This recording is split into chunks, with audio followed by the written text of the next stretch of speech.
sind wir? Wir sind in Kasachstan. Juhu! Welcome to Kasachstan. Wurde uns gesagt, ganz am Ende, als alle Checks im Auto gemacht wurden und der Officer noch mal kurz seinen Kopf reingesteckt hat, aber nicht hineingehen wollte und gefragt hat, ob er nicht unseren Boden dreckig macht, wenn er mit den Schuhen reingeht. So süß. So ein gut erzogener Mann. Ja, es war herrlich. Es war ein sehr einfacher Grenzübergang und wir sind total happy. Möri ist am Dauergrinsen. Möri ist am Dauergrinsen, weil hier sind überall Pferde. Wir haben heute schon locker 400 Pferde gesehen. Da sind wieder welche. Da drüben. Aber man kann sie wohl nicht sehen, weil sie weit weg sind. Ja. So sehen die Friedhöfe hier aus. Richtige Monumente. Der ist ein richtig großer. Ja. Okay, also easy peasy aus Russlands raus.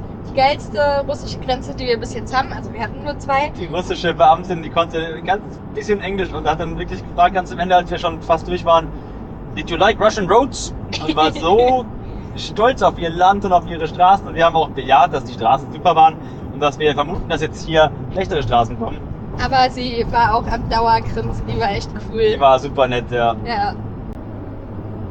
Wir waren irgendwie so happy, dass wir dann endlich ins Land fahren durften. Und als die Schranke aufging, sind wir einfach losgefahren und haben nicht links, rechts geschaut, sondern nur geradeaus und haben so ein großes Tor gesehen, wo man dann rausfährt. Ja, und wir haben halt vergessen, die Versicherung zu kaufen. Und das ist mir nach 100 Meter später aufgefallen. Da haben wir angehalten, umgedreht und ich bin zu Fuß zurückgelaufen und habe den Polizisten gefragt, wo ich denn bitte jetzt die Versicherung kaufen kann. Der hat dann gleich gesagt, ich muss dich jetzt offiziell aber abkassieren, 75 € Strafe, weil du die Versicherung nicht hast. Und ich habe ihm Zigaretten angeboten, wollte er nicht. Er wollte nur Deutsche haben, wenn überhaupt. Und, und dann hat er gesagt, nee, wir ziehen hier keine Freunde ab. Oder dann hat er mich einfach gehen lassen, hat mir gezeigt, da drüben ist der Container. Dann habe ich jemanden kennengelernt, der stand da vor einem anderen Häuschen und der hat dann die ganze Zeit mit mir zusammen die ganzen Sachen gemacht. Der ist mit mir zum Versicherungskauf gegangen, hat seine Telefonnummer dort angegeben und hat mit mir auch die SIM-Karte gekauft. Und, Hattet ihr eigentlich seinen Namen gesagt? Balu, oh shit, ich weiß nicht mehr, tut mir leid. Ja, und dann am Ende habe ich ihn gefragt, also er hat uns eine gute Reise gewünscht, ich habe gefragt, möchtest du eine Schachtel Zigaretten haben? Und er war so happy, er hat so gegrinst über beide Backen. Ich habe erzählt, ein Marlboro aus Georgien und er hat dann richtig vor sich hingesungen und hat auch so halt, weiß nicht, das ist so eine Art hier scheinbar, so rumzuspucken, so hier, da, und ist dann mit mir zum Auto gestiefelt. Ja, da haben wir dann ein kleines Malheur gehabt, weil ich hatte davor Wasser aus dem Kraftstofffilter abgelassen, dann ist unser Auto nicht mehr angesprungen und dann hat er mit der Hand mitgepumpt, obwohl er schon quasi seine Zigaretten hatte und ist einfach da geblieben, hat uns geholfen und dann sind wir gestartet und sind weggekommen und ich soll Gas geben und das habe ich noch gemacht und jetzt fahren wir wieder und ich hoffe, wir fahren jetzt auch eine längere Zeit ohne Pannen. Es war super. Ja. Währenddessen habe ich das Auto bewacht und habe ein paar LKW-Fahrer dabei beobachtet, wie sie nochmal kurz vor der Grenze, also quasi von Kasachstan nach Russland, ihren Tank mit ihren mitgebrachten Kanistern aufgefüllt haben. Es war super faszinierend. Und ich habe Pony gesehen mit einem Reiter.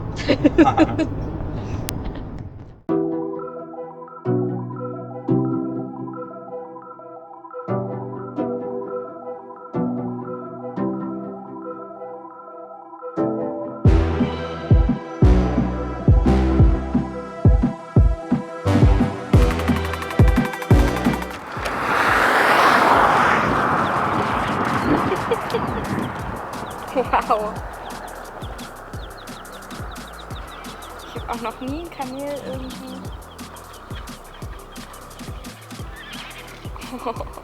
Die jagen das Kamel. Warum? Ich glaube, die spielen einfach nur.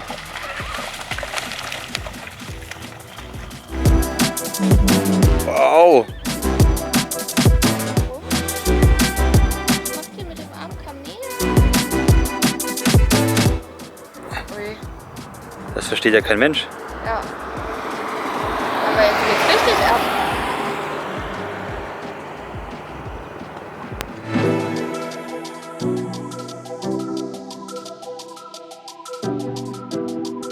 Salam und Hallo aus Kasachstan. Nachdem wir easy peasy locker flockig über die Grenze fahren durften, sind wir erstmal in die weite Steppe des Landes hineingefahren.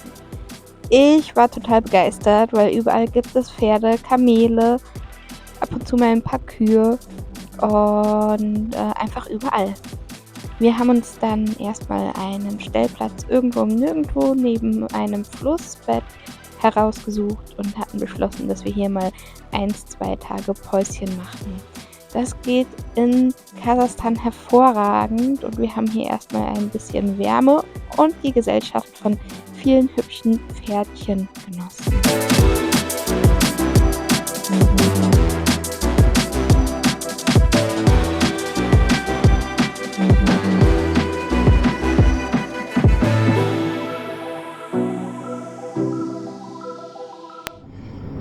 Hier sieht man die ersten Vorläufer vom Hochwasser. Wir fahren jetzt aktiv ins Hochwassergebiet rein. Man sieht auch schon überall Sandsäcke und neu aufgeschüttete Erdwälle. Und ja, mal gucken, was noch so auf uns zukommt. Die Dörfer und Städte bereiten sich darauf vor, denn die größte Wassermenge ist zu Ende des Monats zu erwarten. Aktuell hängt das Wasser noch in Russland, wird aber gegen Ende des Monats hier erwartet. Das heißt, das, was jetzt hier an Überschwemmungen ist nur der Vorbote von noch größeren Überschwemmungen. Die Arbeiten durch Militär und Polizei laufen auf Hochtouren. Wir wollen heute quasi an der Stadt, die schon wirklich sehr unter Wasser steht, ankommen. Denn wir haben gehört, dass die Hauptverbindungsstraße nochmal für einen kurzen Slot geöffnet wurde. Dort, wo schon Straße weggeschwemmt wurde in den vergangenen Tagen. Und wir hoffen, dass wir diese Straße noch benutzen können, um eben an unser Ziel zu kommen. Denn wir müssen ja durch das Gebiet durch.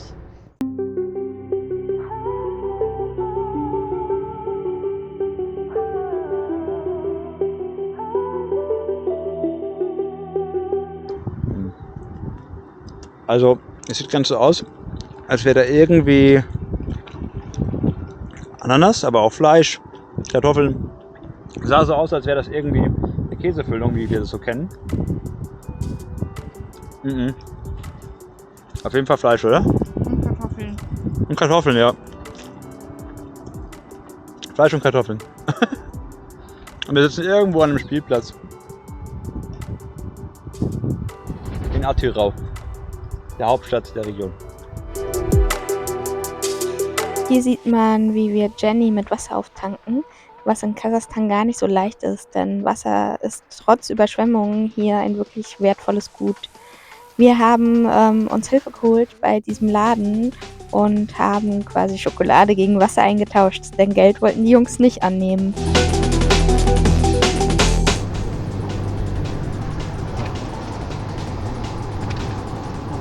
Hier ist der Fluss, der überlaufen soll.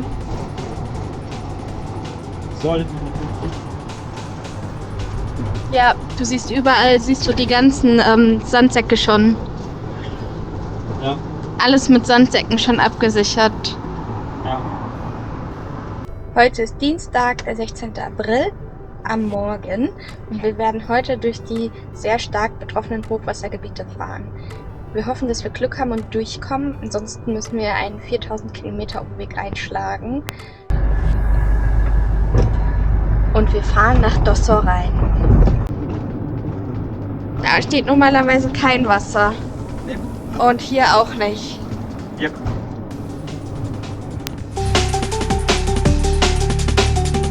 Auf dem Weg von Dossor nach Kulsari haben wir schon die ersten Auswirkungen des Hochwassers gesehen. Aber was uns dann in Kulsari erwartet hat, das hat uns schlichtweg umgehauen.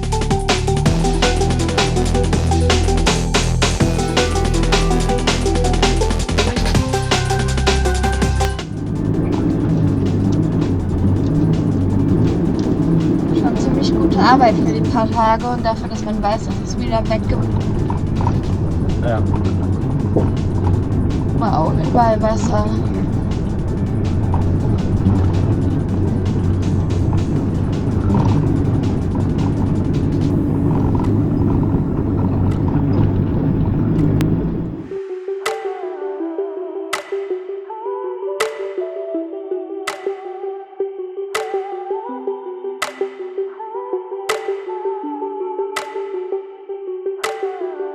scheiße.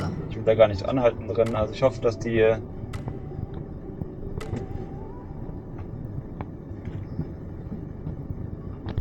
Siehst du das? Ja.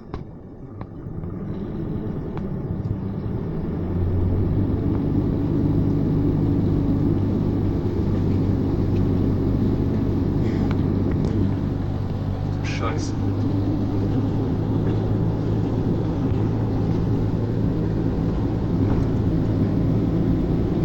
Der Friedhof links steht komplett unter Wasser.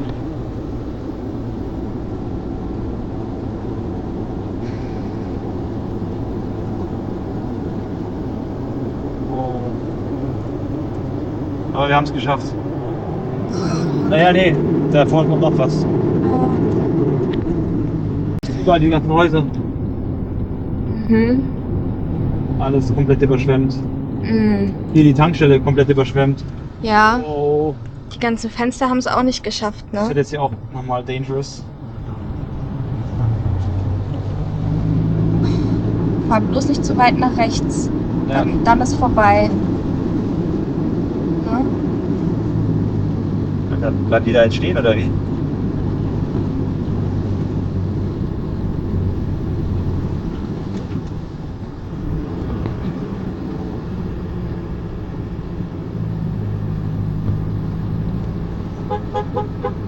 Guck denn da?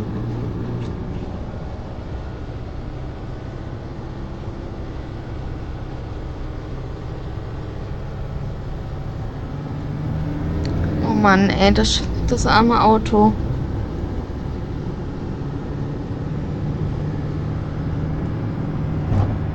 Ja, scheiße. Jetzt weiß man, wie man hier evakuieren musste. Ja.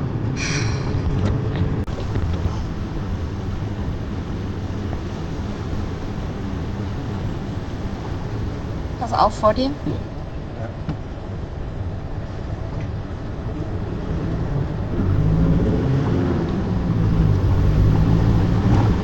Bitte nicht zu nah dran. Och.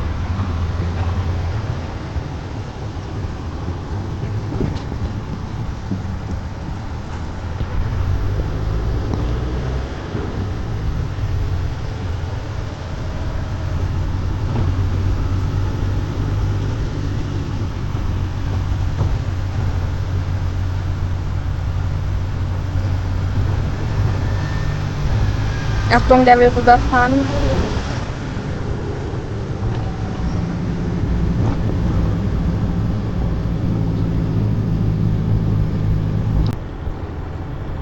Was ist ganz Sushi? Mhm.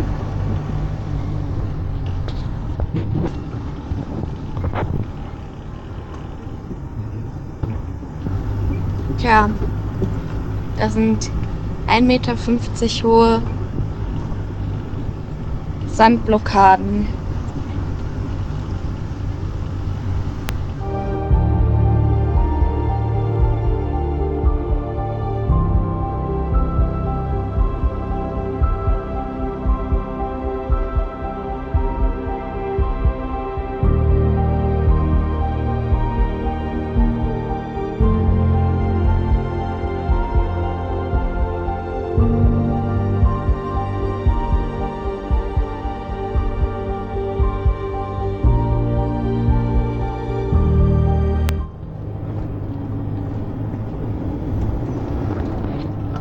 Wir sind aber sehr dankbar dafür, dass wir dieses Zeitfenster nochmal nutzen konnten, um hier durchzufahren.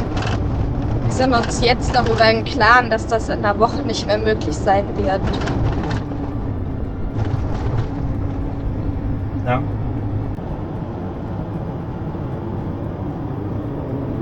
Hier sieht man die ganzen Fahrzeuge, die für einzig und allein den Zweck hierher geschafft wurden, um die ganze Strecke zu befestigen. Und immer wieder sieht man Bagger und LKWs, die alles geben. Und über Instagram konnten wir sehen, dass sie nicht nur tagsüber, sondern auch nachts über arbeiten.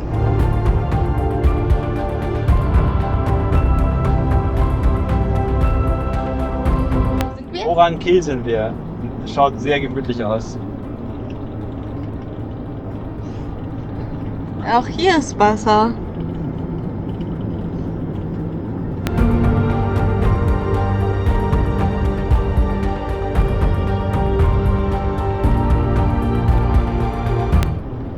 wir haben heute schon so viele Kamele gesehen, das ist so cool.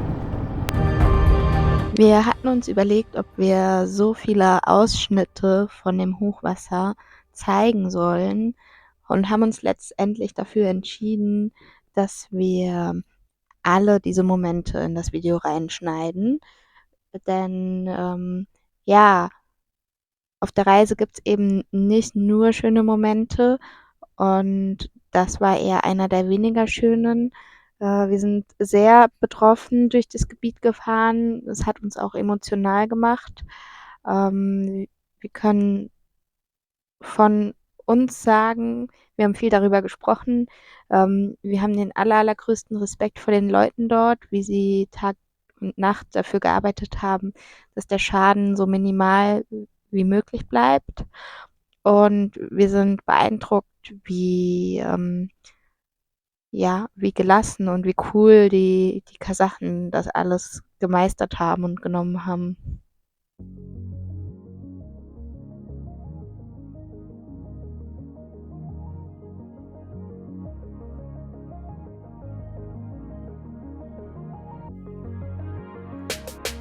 In Bainoi haben wir dann unsere Vorräte aufgestockt, wieder ein bisschen frisches Gemüse besorgt auf dem Markt und uns ein bisschen seelisch und moralisch darauf vorbereitet, dass wir jetzt in den Ustiot Nationalpark fahren würden und eben noch nach Aktau, eine Stadt am Meer.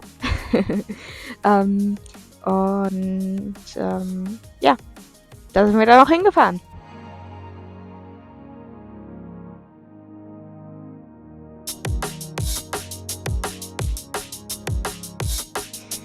Nachdem wir tagelang durch ein sehr flaches und karges Steppenland gefahren waren, haben uns hier die ersten Ausläufer des Ustiots Nationalparks begrüßt. Und für uns war das in dem Moment ein richtig großer Kontrast. Einfach wunderschön. Aber bis zum eigentlichen Ustiot Nationalpark waren es dann doch noch irgendwie so 7 Stunden Fahrt. Das hatten wir nicht gedacht, dass die Distanzen auch in diesem Eck immer noch so groß sind. Allerdings, wie man sieht, waren die Straßen wirklich traumhaft auf allerhöchstem Niveau.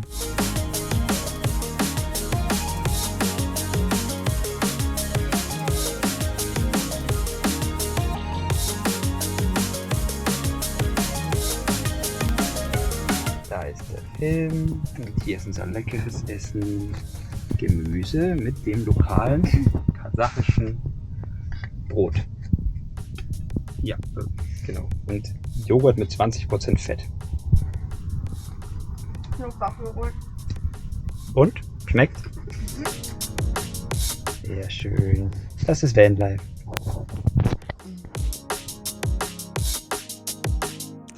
Auf dem Weg nach Aktau haben wir irgendwann eine Gruppe riesengroßer Vögel am Himmel entdeckt. Und da sie nahe der Straße waren, haben wir diese Zeit genutzt und haben einen schnellen Stopp eingelegt. Und das war so ein schönes Spektakel.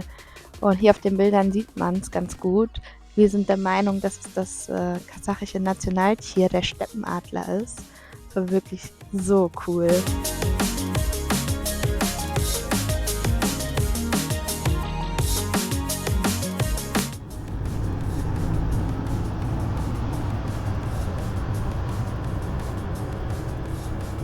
Aktau, die Stadt am Kaspischen Meer.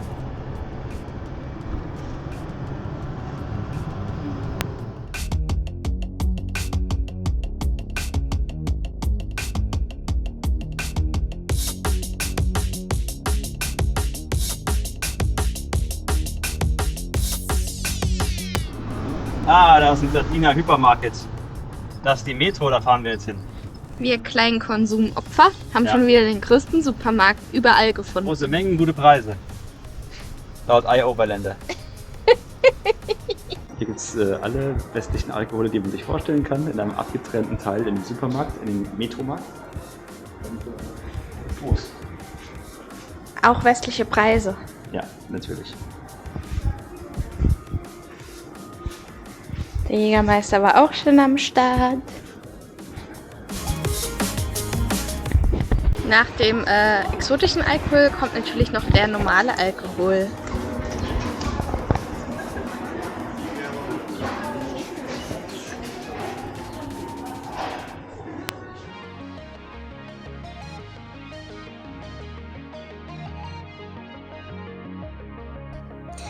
Als waschechte Konsumopfer haben wir eine große Schwäche für Supermärkte, denn wir haben auch hier das Gefühl, dass man die Länder gut kennenlernen kann. Gilt natürlich auch für Märkte. Ja, wir lieben es, die unterschiedlichen Produkte in den Ländern zu entdecken. Ich habe die Bierabteilung endlich gefunden.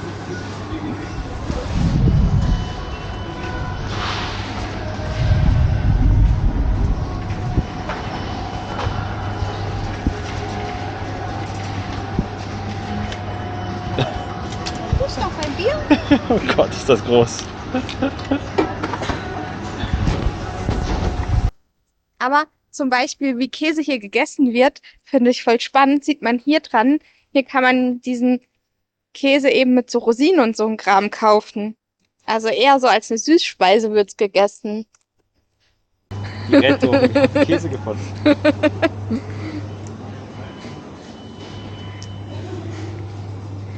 Super.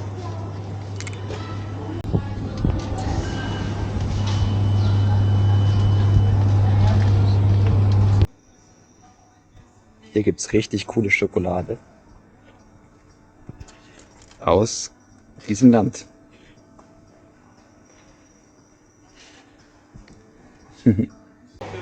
Andi, Mhm. ich habe eine Bierabteilung vergessen. Gott sei Dank gibt es noch mehr. Wow. Guck mal, ein Bier mit einem Wal drauf.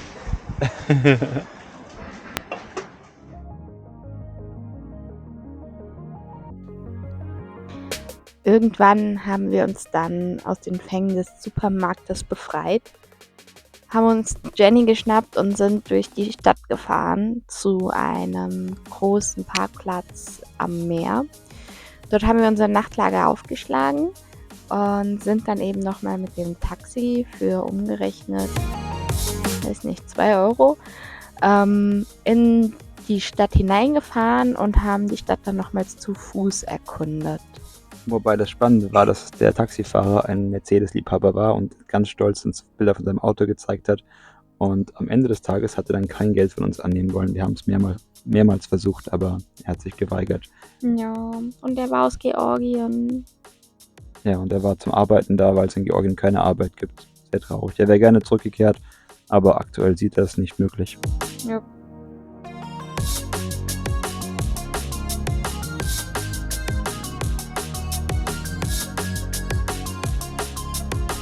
Wir haben dann erstmal einen schönen Sonnenuntergangsspaziergang entlang der Küste gemacht. War wunderschön. Irgendwas wurde da auch gefeiert. Wir haben sehr, sehr viele schick gekleidete junge Menschen gesehen. Sah nach Schulfeier aus. Und wir sind dann noch an 2 Fotoshootings vorbeigekommen. Aber das Licht dafür war natürlich auch perfekt. Und das Spannende oder das Spannendste für mich zumindest war, dass man in dieser Stadt so wunderbar diese kulturellen Vermischungen sehen konnte. Also hauptsächlich, finde ich, sieht man in Kasachstan Menschen, die eben diesen sehr asiatischen Touch haben oder mongolischen Touch. Aber man merkt eben auch, dass das Land auch eine russische Vergangenheit hat. Und hier vermischen sich so viele Kulturen, alleine schon vom Aussehen, aber auch von den Sprachen. Einfach nur spannend.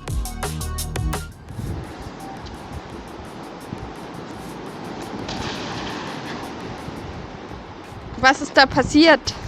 Ich weiß nicht, aber hier hat irgendjemand was hingeschmiert, dass es rutschig ist wie noch was.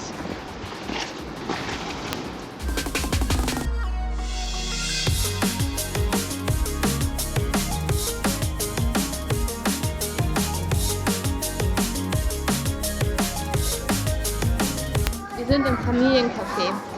Ja, das ist echt total schön hier.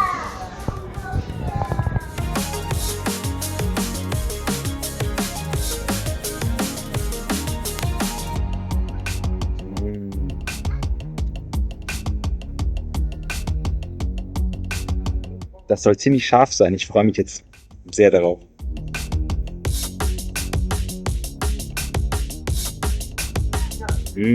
Was da drin? Hackfleisch? Mhm. Und schmeckt's? Mhm.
Nach unserer Date Night in Aktau sind wir am nächsten Morgen an diesem wunderschönen Strand am Kaspischen Meer aufgewacht und haben das tolle Wetter erstmal ausgenutzt, um ausgiebig eine Runde Sport zu machen.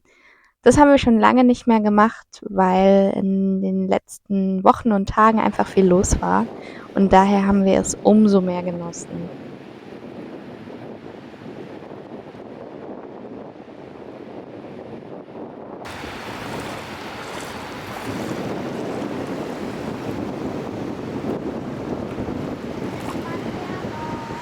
Wo sind die Pferde?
Da war er, der Burger King. Oh, wir sind vorbeigefahren. Sind die schön.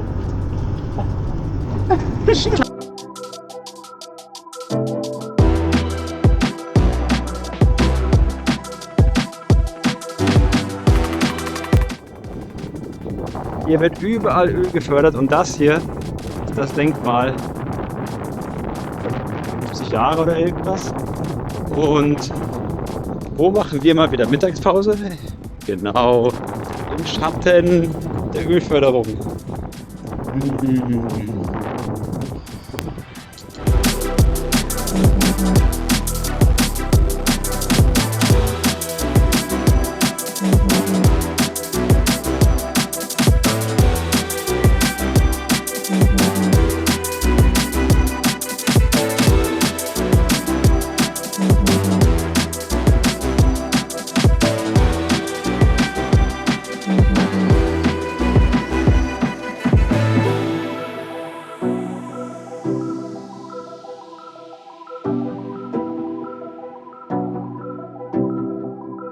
Wir fahren zu einem Eye-Overlander-Spot, der wohl eine sehr schöne Stelle im Nationalpark markieren soll.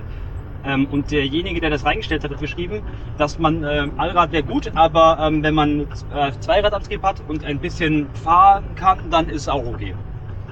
Okay.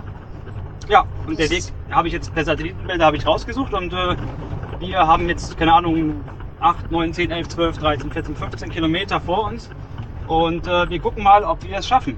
Das wäre, glaube ich, schön. Das ist nämlich einer der most beautiful places in Kasachstan. Da haben wir uns mal wieder eine Rumpelpiste ausgesucht. Yes. Soll ich da rechts oder geradeaus? Das kannst du dir aussuchen. Ich würde sogar rechts sagen. Ja, hätte ich jetzt auch gesagt. Wir suchen uns den besten Weg raus.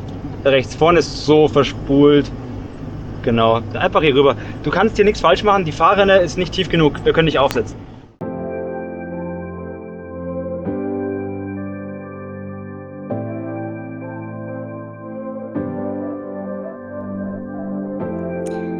Hier sieht man uns auf dem Weg zum Ustiot Nationalpark, der laut iOverlander einer der schönsten Plätze von Kasachstan beinhalten soll.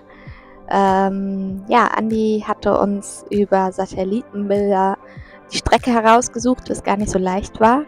Und dann ging es über einige Kilometer sehr offroadig zu einem Hochplateau, von dem wir einen wunderbaren Blick auf den Park hatten.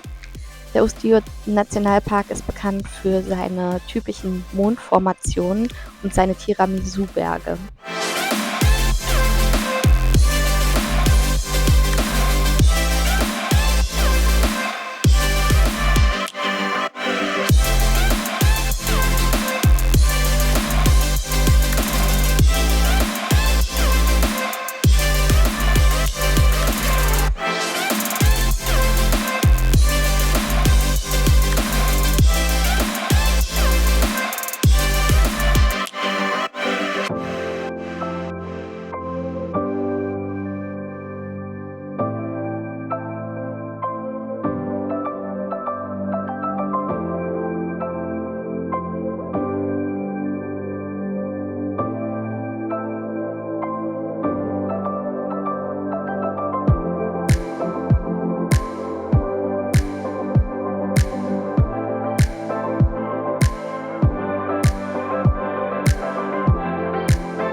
Also genau, wir haben da oben gestanden.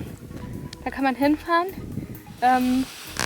Allerdings hat es die ganze Nacht durchgestürmt und wir standen so an der Klippe und wir hatten echt Schiss, dass uns von hinten irgendwie die Klippe runterdrückt, was ja eigentlich nicht der Fall sein kann, was auch nicht passiert wäre, aber der Wind war halt echt stark und eigentlich dachten wir, dass gar kein Wind da sein dürfte.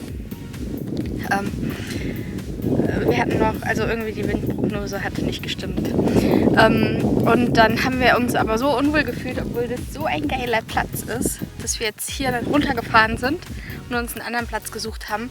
Und da sind halt diese Berge und die sind wunderschön. So ist es.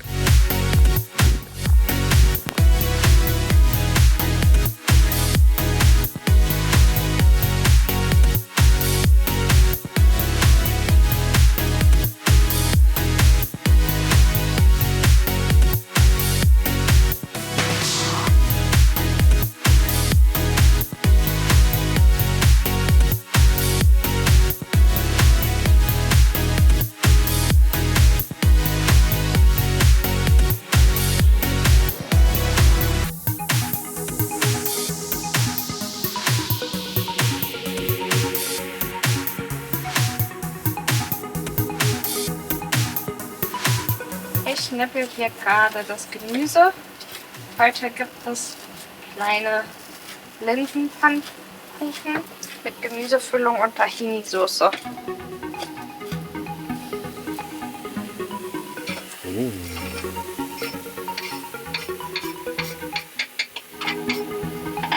Yum, yum, yum.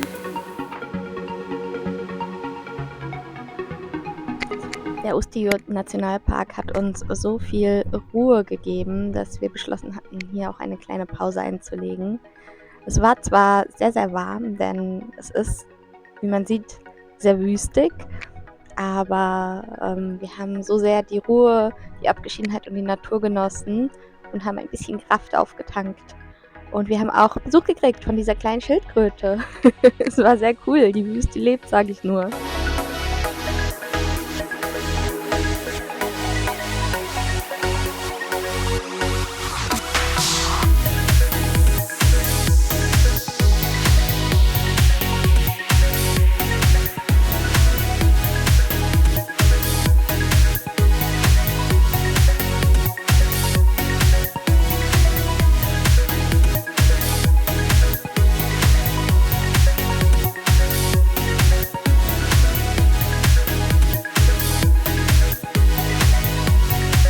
Auf dem Rückweg zur guten Straße hatten wir dann noch ein bisschen Action. Wir haben aus Versehen die falsche Abzweigung genommen, die wir auf dem Hinweg glücklicherweise nicht erwischt hatten und haben ein kleines Loch übersehen.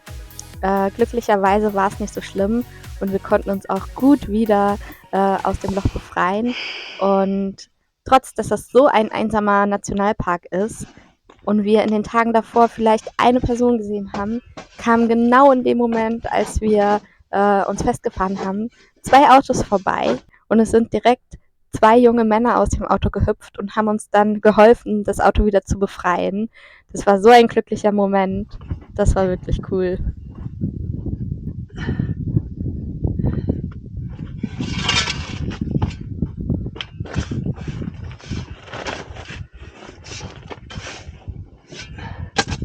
Praktisch, wenn man schon den ganzen Berg versetzt hat. Man sich noch nicht kann.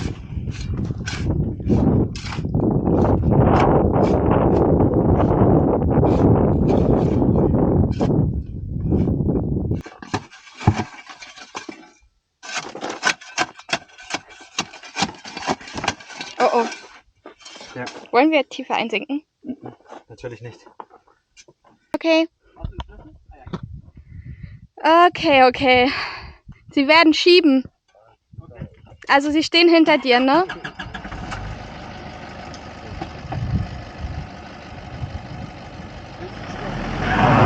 Ja. Super. Sehr gut. Super.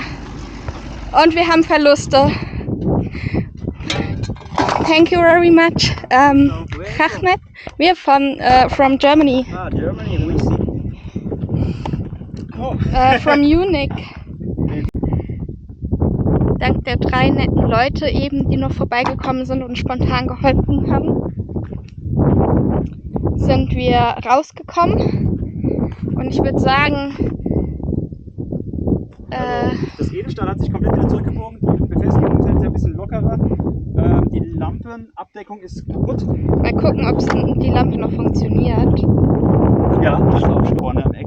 Ich hatte es noch gesehen und ich habe immer so das Gefühl, du hast alles im Blick. Ich hätte was sagen sollen. Scheiße, sorry.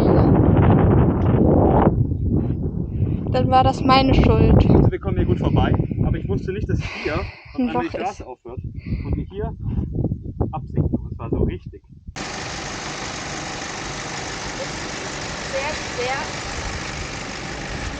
Sehr tapfer. Gott, tapfere Schildkröte. Sie hat gerade gefaucht. Ja, sie faucht, sie ist nicht glücklich. Aber sie Nein. war genau vor unserem Auto. Weiter geht's. Heute ist unser Tag.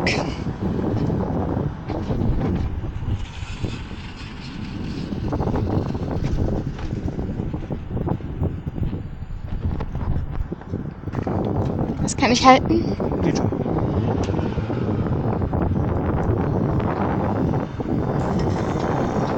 Jetzt vor der Tankstelle ist uns hier vorne das Ding noch abgegangen. Haben es dann schnell wieder dran gemacht mit Kabelbindern. Und jetzt tanken wir. Andi, ist das unser Tag? Heute ist unser Tag. 50 Liter, sehr gut. Wir tanken Wasser in der Tankstelle, aber nur in Kanister. Die haben wir noch nicht mit Diesel befüllt, deswegen können wir noch ein letztes Mal Wasser reintun, bevor wir sie mit Diesel auffüllen. Also es ist praktisch Kanister zu haben. Genau, wir hatten bei der letzten Tankstelle 2 25 Liter Kanister erworben und die noch nicht mit Diesel befüllt. Also wir fahren gerade diesen netten Auto hinterher mit 2 Herren drin. Der eine heißt Ahmed. Einer heißt Ahmed und wir haben nach Wasser gefragt und wir sollen den beiden jetzt folgen, weil sie bei der Arbeit Wasser haben, das wir auftanken können. Was sehr, sehr, sehr nett ist. Und Andi, was für ein Auto fahren die? Buchanka. Okay.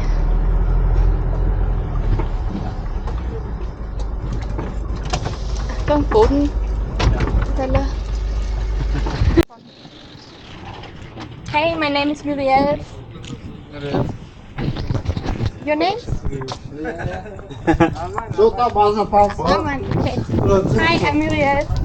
Oh, That's Andy. Can I make a video? Is that okay? No, yeah. YouTube channel.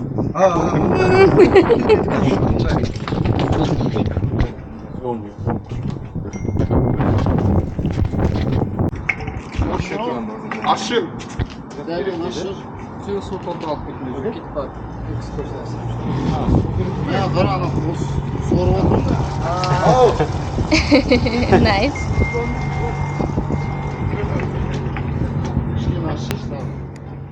Was man hier jetzt gut sehen konnte, war, wie wir uns neues Wasser für unser Auto besorgt haben. Das wird jetzt, so weiter wir in den Osten kommen, nämlich zunehmend schwieriger. Wasser ist eine sehr, sehr wertvolle Ressource und das merken wir einfach. Und hier hatten wir Glück, wir haben einfach mit Locals gequatscht und wie sich herausgestellt hatte, waren die von der ortsansässigen Feuerwehr und wir haben einfach von denen Wasser geschenkt bekommen. Es war so toll, wir haben uns so sehr gefreut.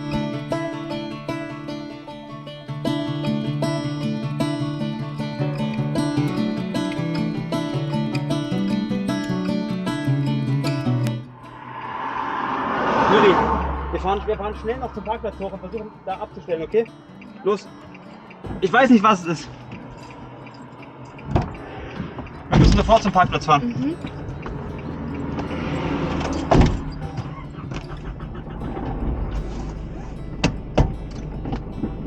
Es ist wieder Kühlwasser. Ich weiß nicht, was es ist. Nach dem Besuch vom Ustiyurt Nationalpark haben wir den Rückweg angetreten. Das ist eine 2-Tagesfahrt wieder bis zu der letzten Stadt vor der usbekischen Grenze. An dem Tag, an dem wir eben die erste Etappe gefahren sind, haben wir an der Stelle, wo die Ebene sozusagen ansteigt und Klippen sind, eben eine kurze Bergfahrt machen müssen, wie immer an der Stelle 5 Minuten etwa bergauf. Und dort haben wir einen Fahrradfahrer gesehen beim Hochfahren. Wir wollten dann anhalten und ihm Wasser geben, weil wir hatten einen Wasserkanister dabei und es war wirklich super heiß. Dann haben wir also direkt oben an der Klippe den Motor ausgemacht und haben mit ihm gequatscht, und wir haben eben gesehen, dass wir große Mengen an Kühlwasser verloren haben. Es lief einfach so unten raus, und es war ein Ventil, das Tischgeräusche von sich gegeben hat und dann geöffnet hat, dann wieder Tischgeräusche gemacht hat.